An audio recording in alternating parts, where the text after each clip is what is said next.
Good evening, and welcome to the first of, and welcome to Expert Talk. This is the first of four series of online events where Q City Metro will has teamed up with Fifth Third Bank to discuss various aspects of finance and money management.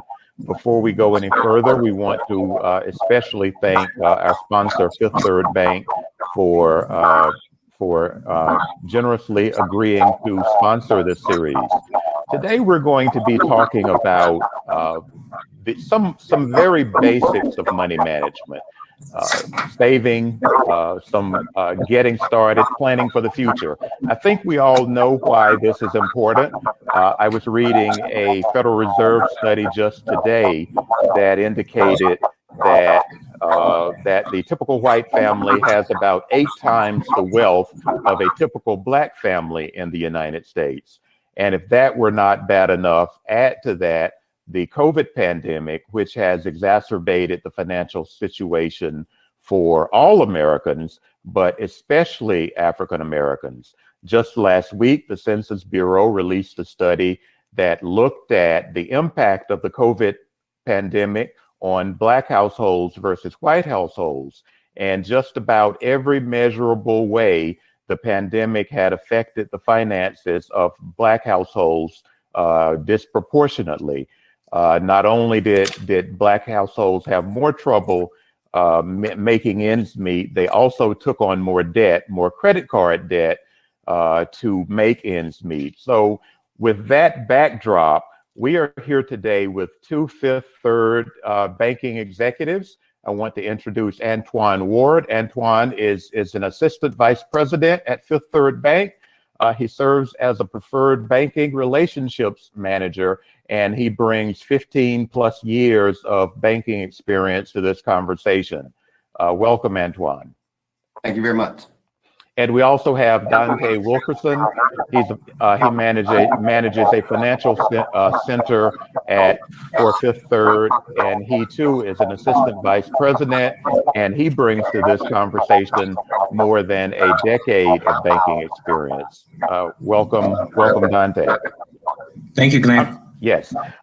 Before we get started, I want to remind those who are watching us over Crowdcast to take our poll at the bottom of the screen. You'll see a small red button, and we're asking the question: when it comes to wealth building and saving for future needs, how would you rate your current strategy? Not working, could be better, or I'm pleased. And we will share those results a little later in the program. And finally, if you have questions for our guest today, be sure to post them in the chat, and we will get those questions to the appropriate person. I'm going to start with you, Antwan. I've kind of laid out why we are here. We know that there is a wealth gap in the United States when it comes to African Americans. How should we begin to address that in our individual homes, in our individual families? So I really appreciate the question, Glenn. I believe that, the first place to start with closing that gap is going to be educating yourself. And so making sure that we understand, the necessary regulations and laws and way money works. And so I would say that the number one answer to that question is going to be to educate ourselves around fundamental money management and money movement, whether that be just managing your debt or also understanding better or best ways to save. Dante, earlier today, you and I were talking, and you talked about now money, later money, and never money. What does that mean? What do those mean? Yeah, so thank you for bringing that up. So typically what we see is clients of ours, and just in the world in general, whenever an emergency happens, we can identify rather that money was now money, later money, or never money. So just to unpack that a little bit, when we talk about now money, that now money should be, in fact, for that emergency. Your water heater goes out, air conditioner goes out, a flat tire, right? You need that money now so you can continue going from A to B or whatever that emergency may be at that particular moment. So it should be some type of savings vehicle in place for that particular need, where you may have the later money, which is completely earmarked for your retirement. And maybe you've been kind of, working on that later money since you started with the new company or your previous one. And that's wrapped up in your 401k, et cetera, other things like that. We need to title that as later money. This is money I want to use when I'm in my golden year, so to speak, right? Because we understand that we are living longer. And as health advancements increase, we want to make sure we can afford them. And we don't want to liquidate all of our savings, all of our work, our livelihood, our assets on those illnesses that are, unforeseen. So when I think about that later money, thinking about what can happen later on in life and do I have enough? And I always ask clients, if you made it to your retirement and you outlived your money, how would you feel? And typically I just be quiet and it's a hush over the room for a second because I want that question to really marinate, because not a lot of people take that into account or consideration, that they will outlive their money. And then that never money is in a different category completely, where you start to have enough money to do charitable donations, giveaways, legacy, wealth planning, et cetera, which is definitely a need in the group as far as minorities are concerned. And that's fine. That never money should be just for that. It's going to be a time where you want to relinquish this money to whatever cause you've been fighting for throughout your career, your profession, or your duration. So that's a little bit about those components. And typically when we sit in front of our clients, or when myself or Antwan we try to identify, what are we doing here? What's the goal in hand? So we're not just kind of all over the board. I'm going to share a confession. In my 20s and early 30s, I probably didn't always manage my money as wisely as I do now. I probably did not start as early as I should have. Talk just a little about the importance of starting early, and I'll pose that question to either of you. I'll go ahead and I'll take that one, Glenn. I think the importance of starting early, it makes a huge difference. So when Dante talks about, the now money, the future money, and the forever money, the earlier we start, the bigger we can make that pot. And so the goal is, I heard, I could run the numbers, but, the ideal of it is if you start age 18 to 20, the possibilities of you making it to accumulate $1 million is very achievable when you talk about and look at compounding interest. Because over time, as the balance grows, you continue to get interest paid on the interest that you earned the year prior and the year prior. And so it continues to compound and it grows that pot to be larger. And so it's very important. That's a day movement. When you think about, where do I start with building wealth? It's today. Yeah, and just to piggyback a little bit off of that, Antwan, the compound effect, and just make sure people understand that is imperative. And I always try to break it down to a part to where they understand it. From anything is going to compound, whether it's good or bad. So if you're doing something good, it's gonna compound, right? If you're working out or you're eating healthy, you're either helping the disease or you're preventing the disease, right? So I take that health mindset and put it into the finances, because sometimes it's needed to make that connection. So Antwan's spot on. I love that answer so much, because it is about understanding the compound effect. For some people, the idea of managing money, growing money, money management, I would imagine can seem very daunting. There are perhaps student loans, there are perhaps other credit card bills, other things. Where should one get started? Let's talk about some very basic first steps.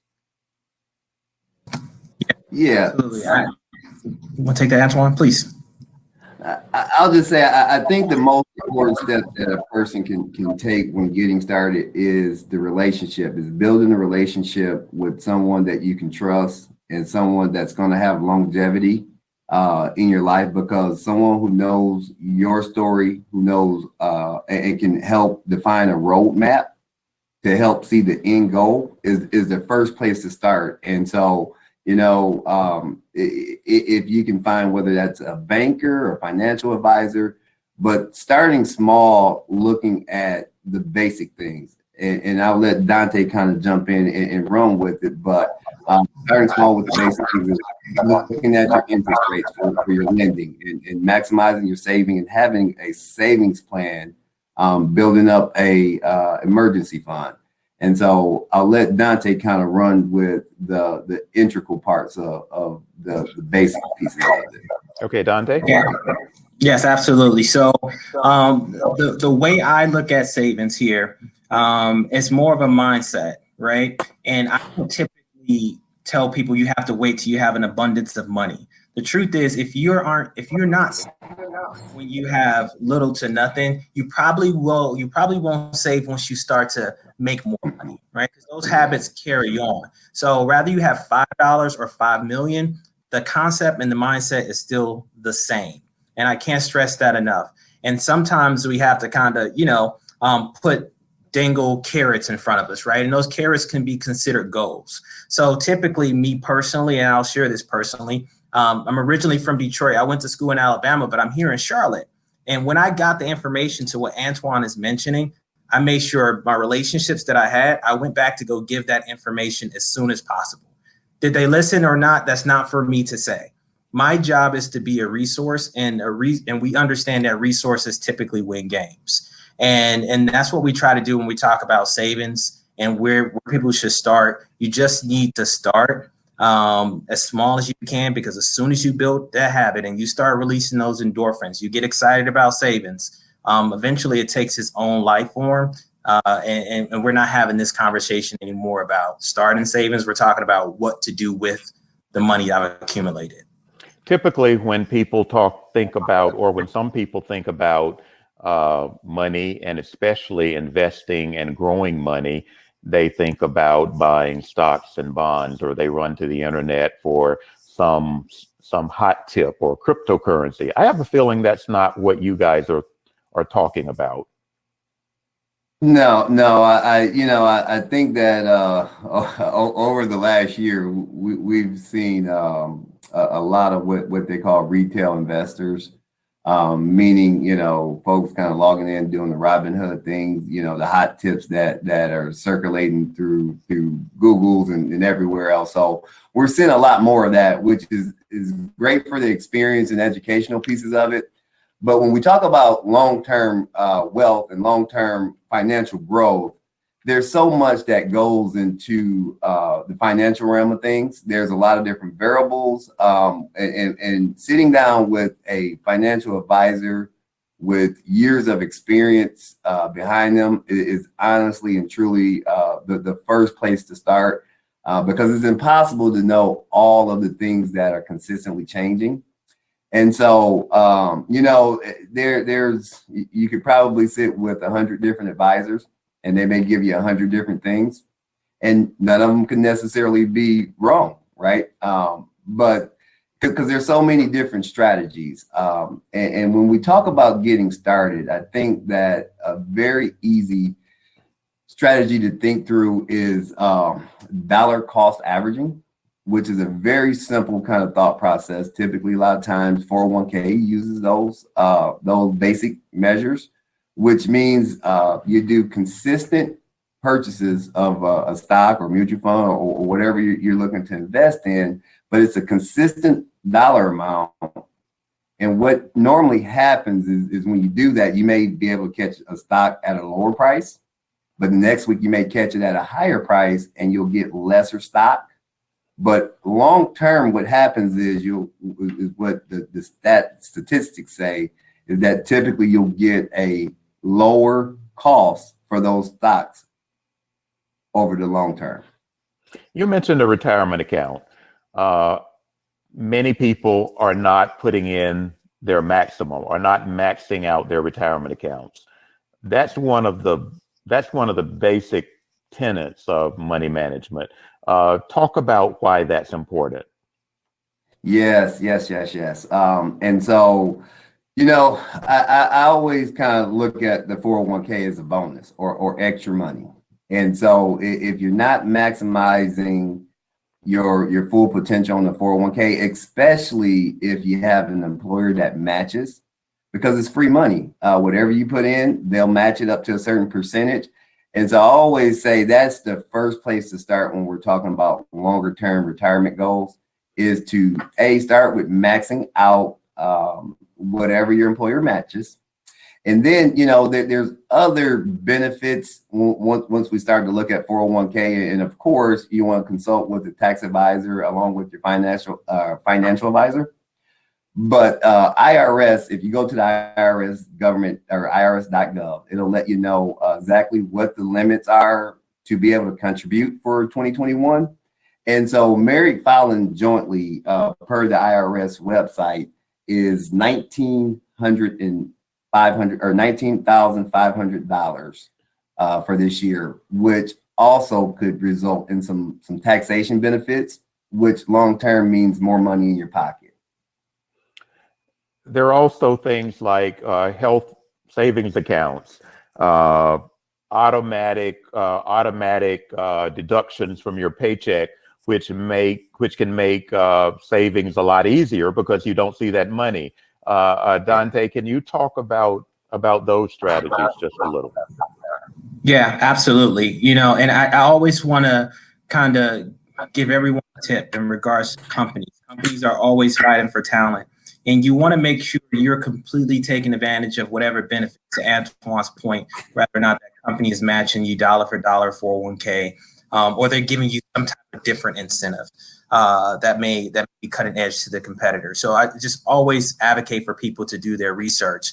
In regards to other things that we put in place, we typically, for myself and any clients that I work with, we normally do a reoccurring transfers. Okay. And reoccurring transfers typically takes place whenever we know they have a set schedule as far as how we get paid. Okay. Whether it's biweekly or monthly, whenever it is. And if we have a goal in mind, I want that money to come out before you start making your budget. So you can budget with the money that's basically allotted for budgeting, right? Because I want to make sure clients are paying themselves first, right? After you pay yourself, then we want to figure out what we have now as far as the bills, et cetera, et cetera. Of course, it has to be a fair amount, but a lot of tools with inside of the bank allows us to automatically move that money, kind of like I'll have it set up for me personally. Before Dante gets paid, the children gets their allowance or their birthday money or the money that I put to the side so I don't go broke playing Santa. Whatever that is for you is very important. That's automatically set up for the bank. Allow the bank to help you reach those particular goals and establish some type of discipline. Dante, you talked about now money. How much now money should a person have? So the pandemic has shown us different. And I would say this last year has shown us different. So on average, I typically now I'm telling anybody anywhere from 6+ months in regards to your living expenses. Okay, so you should already know what your living expenses are, from beginning to end, how much you're paying on your rent or your mortgage, utilities, et cetera, those bills, anything that's essential, that's obligated debts, you want to know that, and that number should be kind of front and center. If not, I would urge you to do that. Outside of that, you just want to have that amount times 6. So if something were to come up, you have enough time to recover within that now moment. Of course, if you can do more, go for it. But I do think we should be reasonable and with our goals. And I think 6 months projection is enough in regards to that now money. There is always a push and pull between debt reduction, paying off credit card bills, paying off car loans, paying off houses, paying off student loans, what have you, versus saving. Do you have any thoughts on that? It's a good one. So yes, my initial thought is to go back to what Antwan mentioned, which is the relationship. I don't consider everybody the same, and we should not do a cookie cutter approach for every family and every individual, every client. So your situation is different from mine's, Glenn, which is different from Antwan's, and we're all at 3 different stages of our life. That's why it's important that we do have that relationship we mentioned earlier, so we can evaluate what's important to you. And then the other part is really asking our clients what's more important. Is it getting out of debt sooner or making more room in your monthly budget? It's a really good question because I can see what's important to you, right? And then after figuring that portion out, it allows us to say, okay, maybe we need to attack the mortgage, or maybe we need to reconsolidate this auto loan debt because it's taking more money from you than what you can ever save in the next 2 to 3 years. And a car may be already underwater. So there's a couple of things that we're going to be able to see from an insider point of view that clients don't always get privy to, right? I have a lot of tools and resources on this end that make me the expert, not because I have the title or a name tag. No, I have a bunch of resources, right? So I typically think that the best strategy there is to have an individual approach. And Antwan, I don't know if you agree or disagree with. I just seen it too many times where it's a different scenario. Oh, absolutely. I think everybody is different, and it also circles back to one thing you mentioned at the beginning of the conversation, Dante, which it's a behavior mindset, right? And so one plan that may work for someone with one particular behavior or one particular mindset, it is going to be totally different for another. And so when we start to look at where do we really start to create the plan, that whether it's we attack our debt or we attack the investment side of things or we save. Again, it's really dependent on the mindset and the behaviors that one person or that individual is planning to commit to. Because I think having a strong financial picture is a commitment. It takes work and it's a living, breathing process. It is not a one size fit all. You may start with one plan or one roadmap and you find a hiccup or emergency, a life emergency, which they all do happen to all of us. And so you have to retweak it. And so I definitely think it's a customizable plan. And it's living and breathing. Antwan, you've talked a number of times, you've mentioned a couple of times this evening about having a relationship with a banker. And I know someone's out there thinking, I don't have enough money to have a relationship with a banker.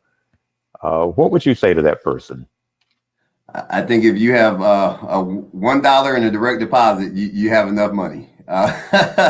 Because that's where it starts. I think I can speak for Fifth Third Bank. We look at helping all folks at all levels, and we have accounts and solutions for all folks at all levels, whether it's a teenager, a student, someone fresh out of college, someone without necessarily a job. We have a solution. And so I think by just starting the process of introducing yourself to a banker, creating a relationship, an ongoing relationship, and I think the major part is to not only what a relationship is not expecting to go into the bank and sit across from an expert or a banker and they say, hey, this is what you need to do. I think it's a lot of give and take involved with that. And so, as individuals, we need to be able to go into the bank, understand the questions that we want answers to, and understand what we're looking for, in one sense. Because if we don't know the correct question to ask, then we'll never get the answer, right? And so as a banker sitting on the other side of the table, I can give you a solution. But if I don't truly understand your story and we don't have a relationship and I don't know what your end goal is, there's no way that I could accurately put together that roadmap. But what I'm hearing you say is that you don't have to be wealthy to come in and start a conversation with a banker, Fifth Third banker in this case. That's what I'm hearing you say. Not at all. No, sir. You're absolutely correct. I'm going to take a moment and just kind of look at our poll question. We asked, when it comes to building wealth and saving for the future, how would you rate your strategy? I think 6% of you say it, 6.7% of you say it not working.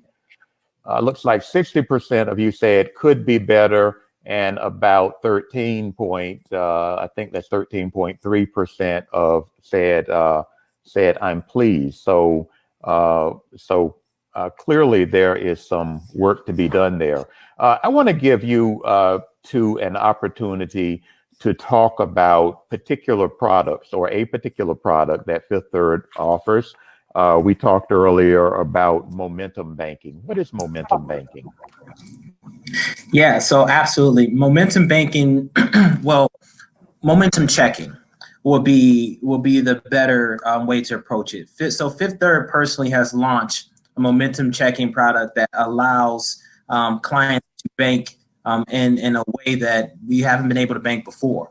It allows us to bank all walks of life, all demographics. I mean, you name it. This product has no monthly services, no monthly fees, no minimum deposit, excuse me, no required deposit. You don't have to use a card for X amount of time. And it's riddled with a plethora of different advantages from ATM access and then overdraft fees. And I'll be honest with you, a lot of clients spend more money on overdraft in the course of a year. And I think you mentioned this, Glenn, in the course of a year than they save, right? So this particular solution, this says, hey, if you were to overdraft and you didn't know you overdrafted, it happened, it still gives you extra time to fix that error before 12 midnight that next day and say, hey, I made the mistake. I was notified via my mobile app, because we all keep these lovely devices